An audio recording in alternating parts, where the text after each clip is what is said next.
Alternativo 91.5.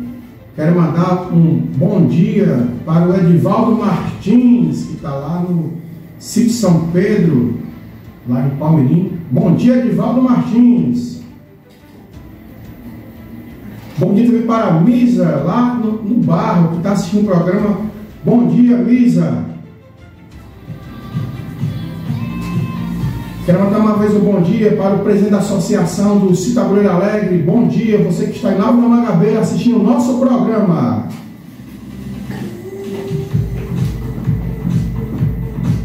Política com Visão com Ricardo Soares, todo sábado de 9 às 11 da manhã, com o melhor da música, da notícia, da informação e da entrevista. Já se encontra conosco aqui no nosso estúdio o Dr. Giovanni França, ele que é ex-vereador na cidade de Palmeirim, é advogado, ex-procurador, e está conosco aqui nesta manhã para um momento de entrevista.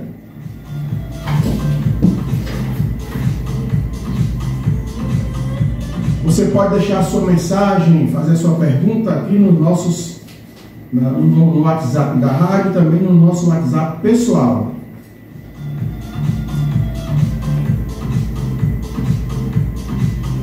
Doutor Giovanni França, bom dia, fique à vontade aí no programa de Comisão. Bom dia, doutor Giovanni. Bom dia, meu querido amigo pastor Ricardo, bom dia os telenautas, bom dia os que escutam através das ondas sonoras da rádio educadora da cidade de Baixio.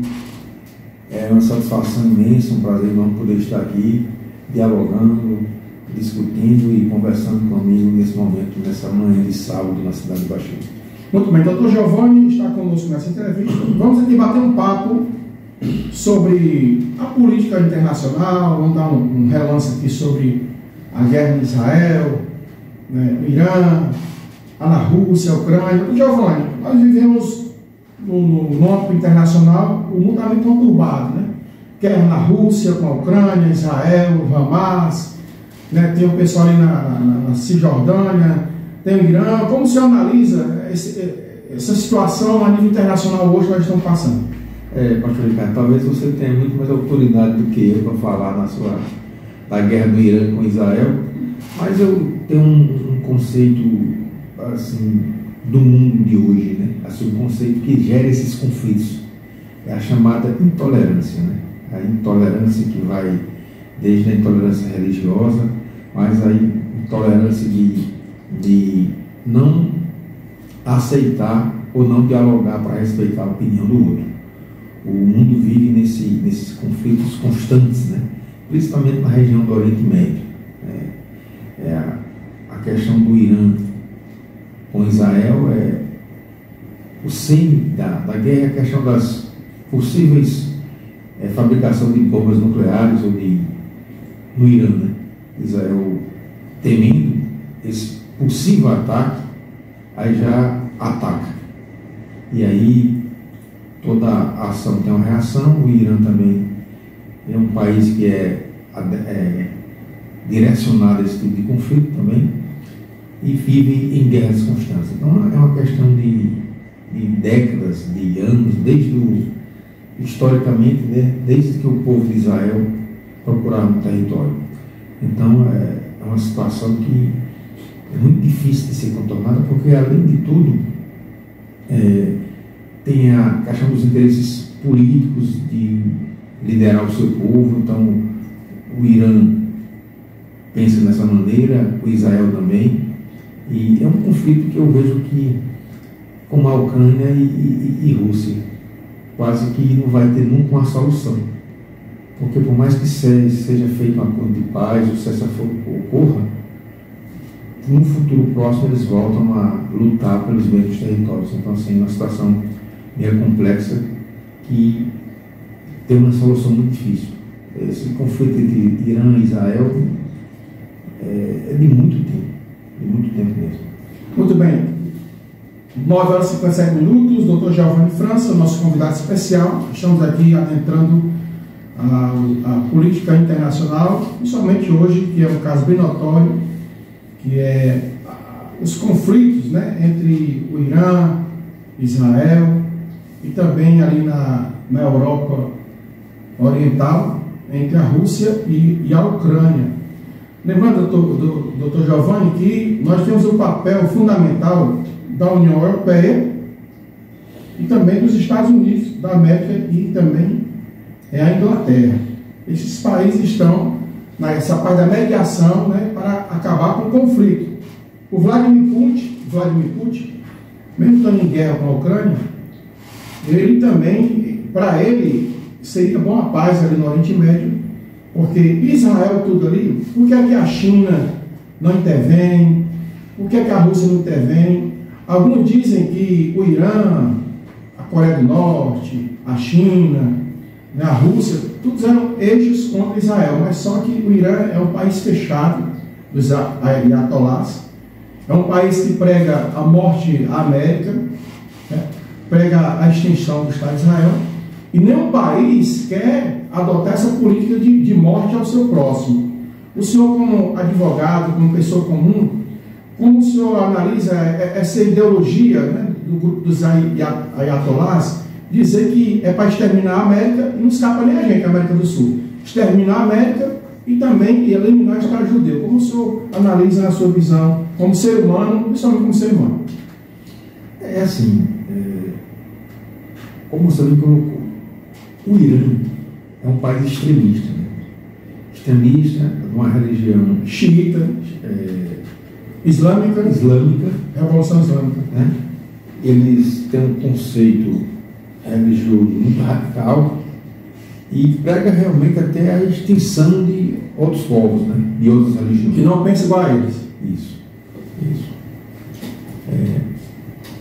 E por conta desse conceito de vida, porque a religião tornou-se para eles um conceito de vida, de ideologia, eles passam a ignorar completamente os outros povos, né?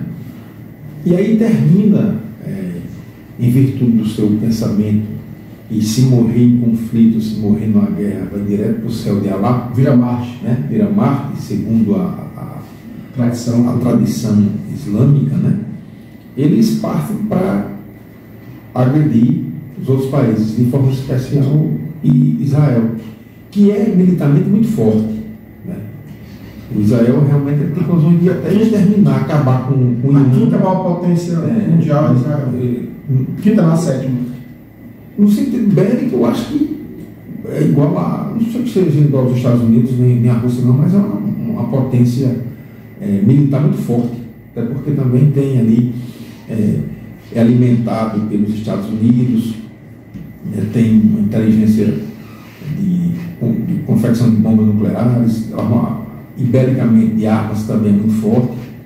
Então, quando o Irã parte para uma ofensiva contra Israel, realmente é natural que tenha uma contraofensiva, né? Mas o ideal seria que se tivesse, né, nesses dois países, pessoas com a mentalidade de procurar sempre trabalhar a unidade, né? Tirar o ódio do coração. Exatamente, porque eles vivem muita ódio um do outro, né? No tempo daquele palestino lá, Yasser Arafat, ele era um mediador e tal, e tudo, e terminaram foi matando ele, porque eles não querem, muitas pessoas do Irã não querem esse entendimento. Isso é um conflito muito complexo, não tem como você aqui definir qual a causa, qual o motivo, de onde partiu, porque as duas nações, elas pensam muito igualitariamente. E Israel realmente sofre muito ataque dos palestinos, né? Como assim pode-se dizer, até porque eles não aceitam Israel naquela região, né? Segundo a tradição deles, foi uma região que foi tomada por parte dos israelitas. Então, assim, esse conflito é um conflito, desde que eu entendo de gente que é assim, é muito difícil chegar ao fim, porque ele não vai ter mediadores, ele vai cessar por um tempo, mas ele sempre vai acontecer, infelizmente. É a minha visão, é difícil que chegue alguém que consiga colocar na cabeça de um povo que, bom, fica no seu território aqui, aceita a situação do outro e vice-versa. E, além do mais, também, o conflito fortalece quem está no poder. Uma guerra entre Irã e Israel, como está acontecendo agora, Se Israel conseguir êxito, o governo israelita se fortalece. E se Irã, através dos seus xiitas fanados, conseguirem também atingir alguns alvos estratégicos de Israel, eles também se fortalecem. Então, assim, não deixa de se abrir o poder. Quem tem mais força permanece mais tempo comandando aquele povo. Então, assim, é um conflito difícil, de difícil solução e difícil mediação. Mas, vamos entregar a Deus, né, porque são seres humanos que estão se acabando entre si, e que, na verdade, isso não vai levar nem um país, nem o outro a lugar nenhum. Muito bem, são 10 horas e 3 minutos. Policonvisão com Ricardo Soares, doutor Giovanni França, falando aqui sobre a política internacional. Quero mandar um bom dia para a Cléa Salles, aqui do Baixio, que está assistindo nosso programa. Bom dia, Cléa. Doutor, nós vimos ali alguns países que rodeiam Israel. Ao norte tem a Síria, que antes, quando tinha o Bashar al-Assad, que caiu do poder, foi derrubado seu poder, seu governo, era difícil o Israel ter acesso ao Irã, porque todo o território da Síria era do Bashar al-Assad, que era aliado do Irã, e o Irã usava a Síria, o norte de Israel, para enviar, né, aquelas bombas, aqueles mísseis através da Síria. Depois que o Bashar al-Assad caiu do poder, entrou outro governante lá, e ele é mais ocidental. E segundo informações, segundo especulações, o motivo de Israel atacar diretamente o Irã, que até então não tinha essa agressão territorial, foi porque foi descoberto o Mossad da inteligência de Israel, descobriu que o Irã tinha feito o tráfico de urânio ilegalmente, porque tem um acordo que o Irã, ele entrou em um acordo nuclear com as outras nações, que ele não poderia fabricar um certo percentual de urânio, de enriquecer. E segundo o Benjamin Netanyahu, o ministro de Israel, um país aqui do Ocidente enviou para o Irã urânio excedente para produzir até a bomba nuclear. Então esse foi o motivo, segundo a inteligência do Mossad de Israel, dessa invasão lá do Irã.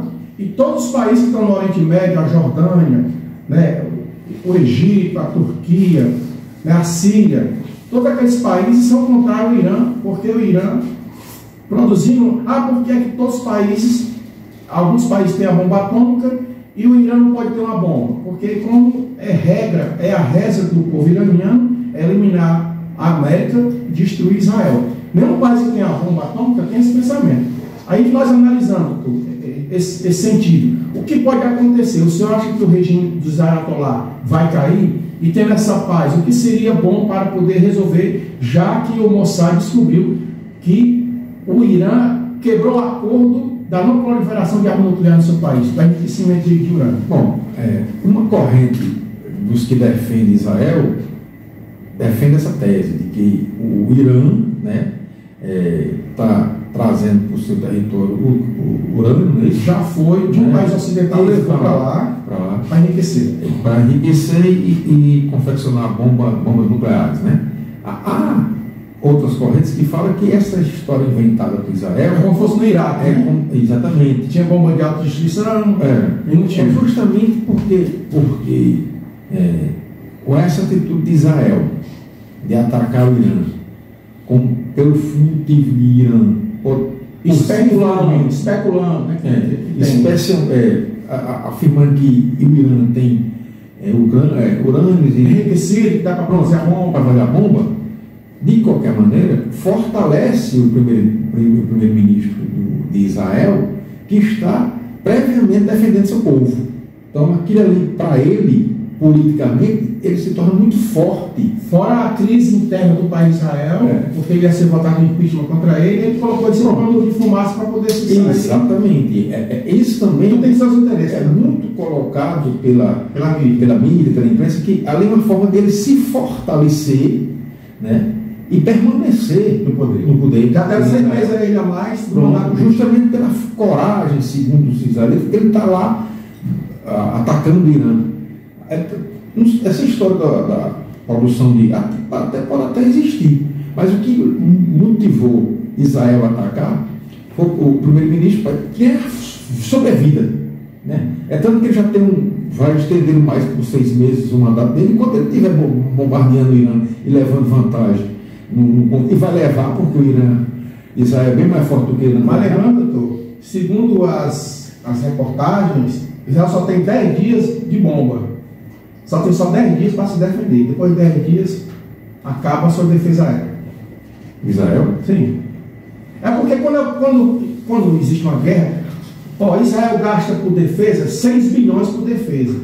E o Irã gasta milhões para atacar. Então Israel está perdendo muito, porque ali são equipamentos do primeiro mundo. E tem que estar gastando tudo, um atrás do outro. Essa noite teve outro ataque de mísseis. Então ele está se defendendo, e segundo, ele só tem 12 dias de Você defesa. sabe muito bem, pastor, que os outros países que vendem esse material podem terminar abastecer Israel para que ele ganhe sobrevida e continue ganhando. Do mesmo jeito, aqueles que vão ser o Irã. Porque a guerra, em que pese morrer muita gente ganha. Os fabricantes, né? Os Estados Unidos, por exemplo, a guerra dá muito lucro para eles, né? Principalmente para as pessoas que produzem mísseis, produzem antimísseis, A pólvora, né? Meu amigo, isso aí é uma. E a região do Oriente Médio é muito rica, né? Petróleo, ali, para eles comprar bomba. A questão da invasão do Iraque foi isso, né? É isso.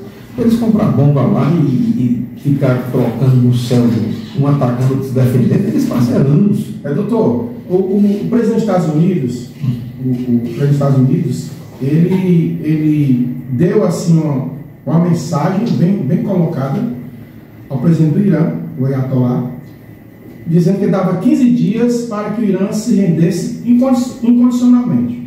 Aí nós temos a Rússia, que não entra na guerra, porque quando Israel voltou a ser um Estado em 1948, quem fez aquela parte populacional foram os judeus russos que foram lá para o território.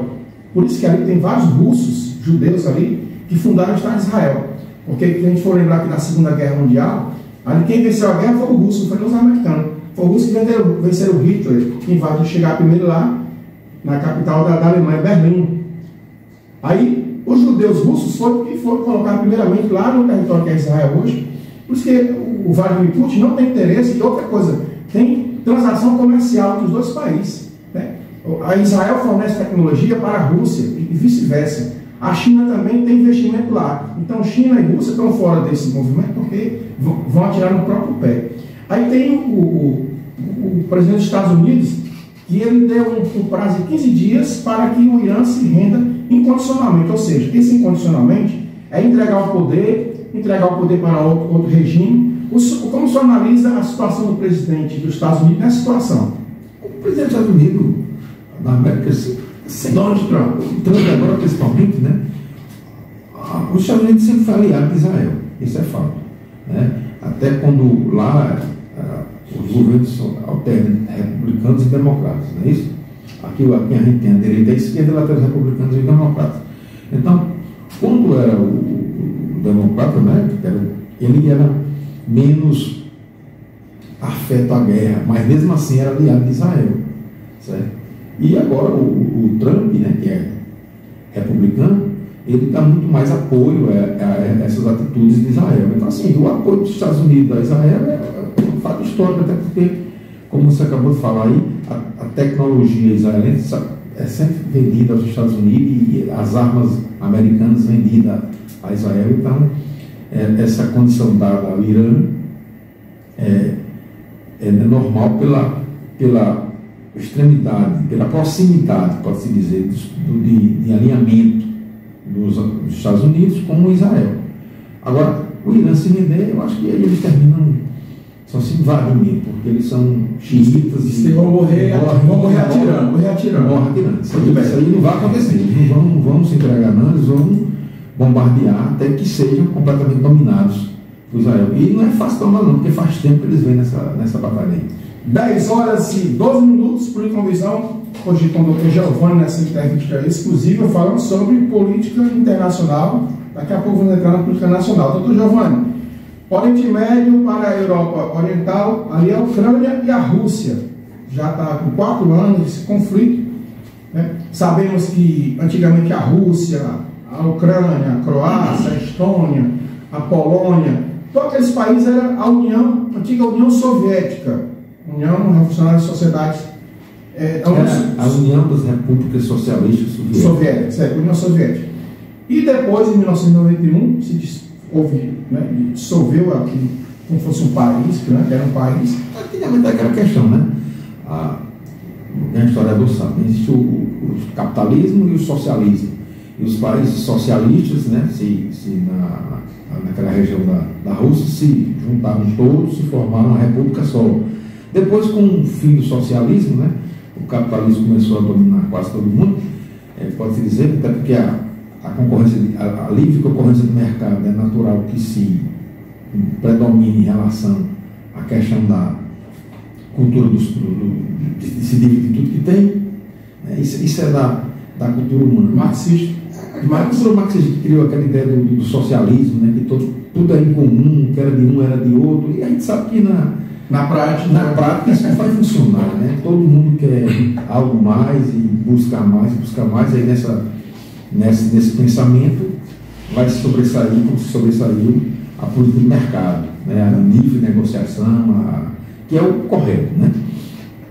Então foi com o fim do socialismo, as repúblicas lá foram se individualizando, e como a Rússia ela era maior do bloco na época, né? Alguns territórios que a Ucrânia